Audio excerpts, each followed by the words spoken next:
Bismillahirrahmanirrahim. Assalamualaikum warahmatullahi wabarakatuh. Kami dari kelompok 1 kelas C Public Relation yang beranggotakan Anissa Marianti, Mega Meira, dan Muhammad Rizky Wahyudi. Di sini kami akan mempresentasikan mengenai ruang lingkup public relation yang diantaranya yaitu peran, tujuan, publik dalam public relation, kegiatan eksternal dan internal public relation. Untuk materi pertama yaitu definisi, peran, dan fungsi public.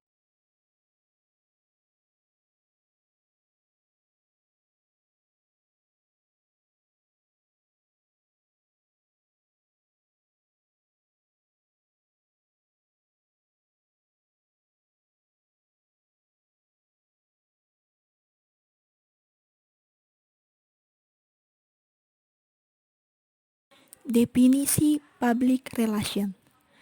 Menurut para ahli, public relation adalah kelanjutan dari proses penetapan kebijaksanaan, penentuan pelayanan-pelayanan, dan sikap yang disesuaikan dengan kepentingan orang-orang atau golongan agar orang atau lembaga itu memperoleh kepercayaan dan goodwill dari mereka. Kemudian, menurut Howard Hornham, public relation adalah suatu seni untuk menciptakan pengertian publik yang lebih baik yang dapat memperdalam kepercayaan publik terhadap seseorang atau suatu organisasi atau badan. Kemudian, menurut Charles S. Steinberg, ia mengatakan bahwa tujuan public relation adalah menciptakan opini publik yang favorable tentang kegiatan-kegiatan yang dilakukan oleh badan yang bersangkutan. Jadi, berdasarkan definisi terdapatlah di dalam public relation itu suatu kegiatan untuk menanamkan dan memperoleh pengertian, goodwill, kepercayaan, penghargaan pada dan dari publik sesuatu badan khususnya dan masyarakat umumnya. Dalam public relation, terdapat suatu usaha untuk mewujudkan hubungan yang harmonis antara suatu badan dengan publiknya, usaha untuk memberikan atau menanamkan kesan yang menyenangkan sehingga akan timbul opini publik yang menguntungkan bagi kelangsungan hidup badan itu.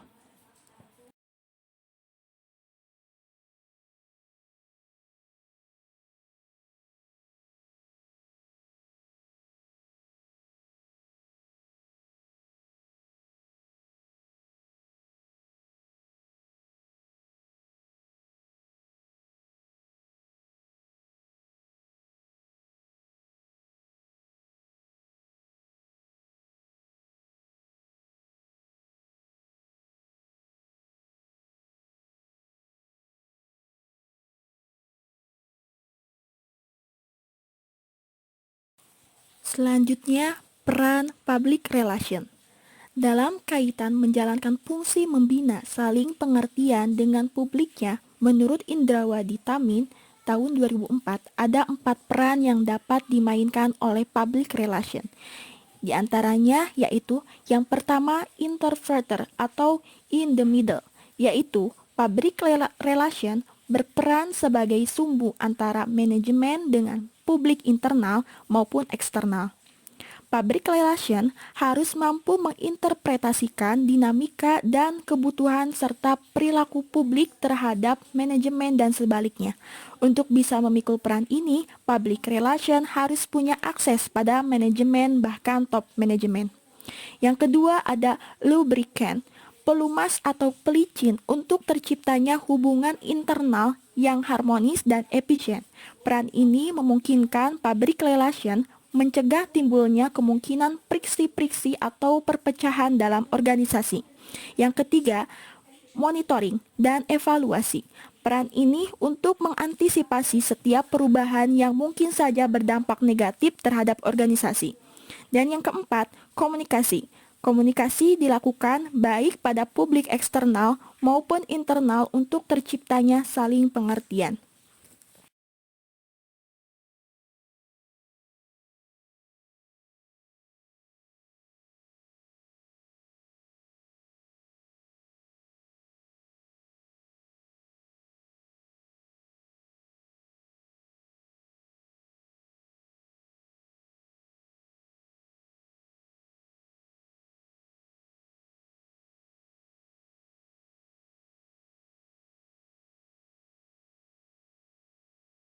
Fungsi public relation.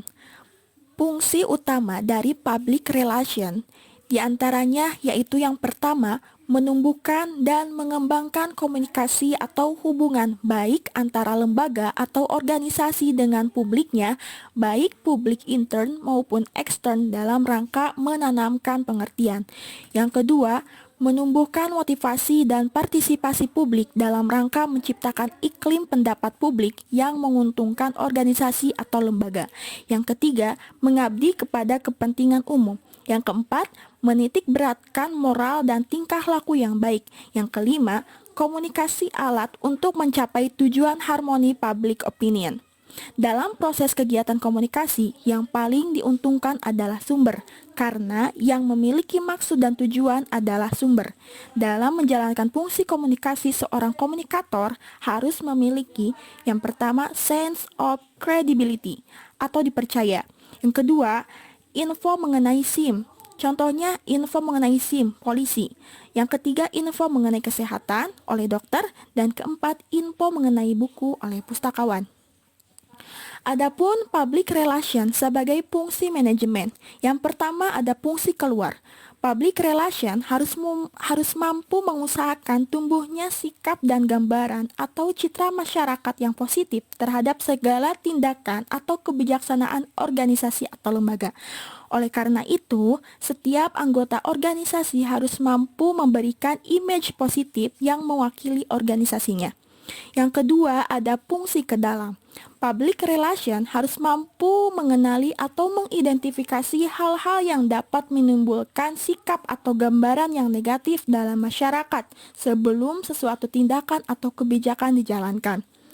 Secara turun-menurun, fungsi public relation dapat digambarkan sebagai pengontrol publik, mengarahkan apa yang dipikirkan atau dilakukan orang lain dalam rangka memuaskan kebutuhan organisasi, merespon publik, mereaksi pengembangan masalah, mencapai hubungan yang saling menguntungkan antara publiknya melalui hubungan yang harmonis.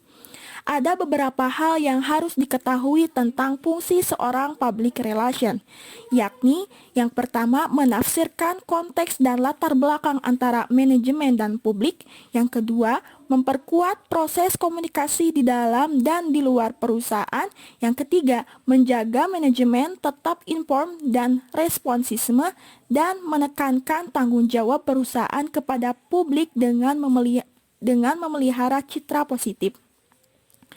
Penelitian yang diadakan International Association menyimpulkan bahwa pada umumnya fungsi public relation atau humas masa kini meliputi 15 pokok. Di antaranya, memberikan konseling yang didasari pemahaman masalah perilaku manusia. Yang kedua, membuat analisa tren masa depan dan ramalan akan akibatnya bagi institusi. Yang ketiga, melakukan riset pendapat, sikap, dan harapan masyarakat terhadap institusi serta memberikan saran dan tindakan yang diperlukan institusi untuk mengatasinya. Yang keempat, menciptakan dan membina komunikasi dua arah berlandaskan kebenaran dan informasi yang utuh. Yang kelima, mencegah konflik dan salah pengertian, dan lain-lain. Terima kasih.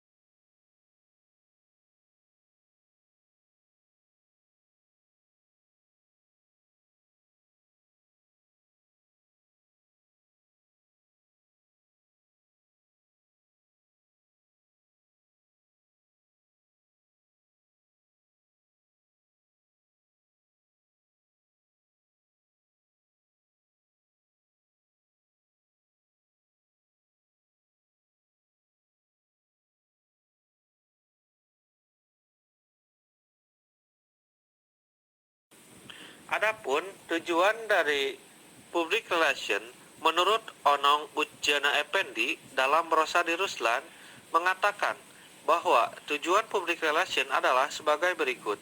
1. Menunjang kegiatan manajemen dalam mencapai tujuan organisasi. 2. Membina hubungan harmonis antara organisasi dengan publik internal dan publik eksternal. 3. Menciptakan komunikasi dan arah dengan menyebarkan informasi dari organisasi kepada publik dan menyalurkan opini publik kepada organisasi. 4. Melayani publik dan menasehati pimpinan organisasi demi kepentingan umum. 5. Operasional dan organisasi public relation adalah bagaimana membina hubungan harmonis antara organisasi dengan publiknya untuk mencegah terjadinya rintangan psikologis baik yang ditimbulkan dari pihak organisasi maupun dari pihak publiknya.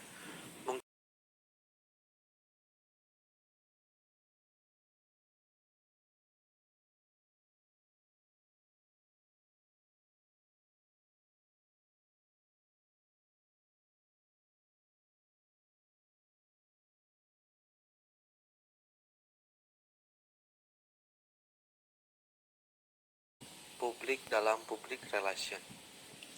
Pengertian publik dalam public relation tidak sama dengan pengertian publik dalam ilmu psikolog sosial dan sosiologi, yaitu orang-orang yang sama-sama menaruh perhatian terhadap suatu masalah atau kepentingan tanpa harus ada kedekatan tempat di mana mereka berada. Publik secara sederhana adalah a large group. Dalam publik mungkin sekali terdapat segolongan orang dan anggota kelompok yang pendapatnya berpengaruh ataupun dominan. Berikut adalah definisi beberapa pakar. Saya mengambil dari Emery Bogard. Publik adalah sejumlah orang yang bersatu melalui suatu ikatan dan mempunyai pendirian yang sama terhadap suatu masalah sosial. Publik opini tidak hanya mengenai masalah sosial saja. Nah, jadi pengertian publik dalam public relation adalah kelompok orang yang menjadi sasaran kegiatan public relation. Artinya, kelompok yang harus senantiasa dihubungi dan diperhatikan dalam rangka pelaksanaan fungsi public relation.